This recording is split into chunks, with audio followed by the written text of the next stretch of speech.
Sathyajothi films பிரம்மாண்ட தயாரிப்பில் தனுஷ் நடிக்கும் கேப்டன் மில்லர் வெற்றி நடை போடுகிறது உலகமெங்கும். ரஜினி கட்சி தொடங்கினால் அண்ணாமலைதான் முதலமைச்சர் என ஆடிட்டர் குருமூர்த்தி சொன்னது தொடர்பான கேள்விக்கு பதிலளித்த அதிமுக முன்னாள் அமைச்சர் ஜெயக்குமார், தாம் பேசியது உண்மை என ரஜினி சொல்லட்டும், பிறகு பதில் சொல்கிறேன் என கூறினார். தொடர்ந்து அண்ணாமலை முதலமைச்சராவது இலவு காத்த கிளி மாதிரிதான் எனவும் ஜெயக்குமார் விமர்சனம் செய்திருந்தார். இப்போ குருமூர்த்தி ஸ்பீச்சை கேட்டேன். நான் ஸ்பீச்சில் அவருடைய ஆசையை சொல்லியிருக்காரு. இப்போ நீங்கள் என்ன சொன்னால், இப்போ இதுக்கு திரு ரஜினிகாந்த் சொல்லணும். ஸோ 4 அறையில் பேசுகிற விஷயம், திரு ரஜினிகாந்த் ஓப்பனாக சொல்ல ஒரு விஷயம் இல்லையா? ஓப்பனாக சொன்னாரா? ஓப்பனாக சொல்ல. ஆனால் அவர் இவர்கிட்ட சொன்னதா இவர் சொல்கிறார். யார்?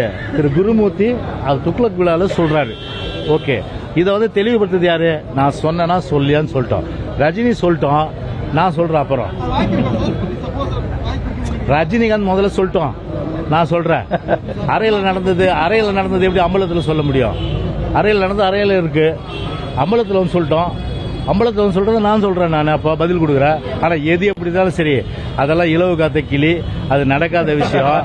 தமிழ்நாட்டை பொறுத்தவரை 2026 அனைத்து இந்திய அண்ணா திராவிட முன்னேற்ற கழக அம்மாவுடைய ஆட்சி, புரட்சி தலைவருடைய ஆட்சி, அதன் எடப்பாடி தலைமையில் மலரும்.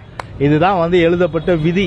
ஏன்னா அப்படி இருக்கும்போது இது குருமூர்த்தி சொல்லிட்டாரு, ரஜினிகாந்த் சொல்லிட்டாரு, அவரு சொல்லிட்டாரு, இவரு சொல்லிட்டாருன்னு அப்படிலாம் நீங்க சொன்னா அதெல்லாம் நடக்காத விஷயம். அதெல்லாம் செய்திகளை உடனுக்குடனும் துல்லியமாகவும் தெரிந்து கொள்ள சப்ஸ்கிரைப் பண்ணுங்க.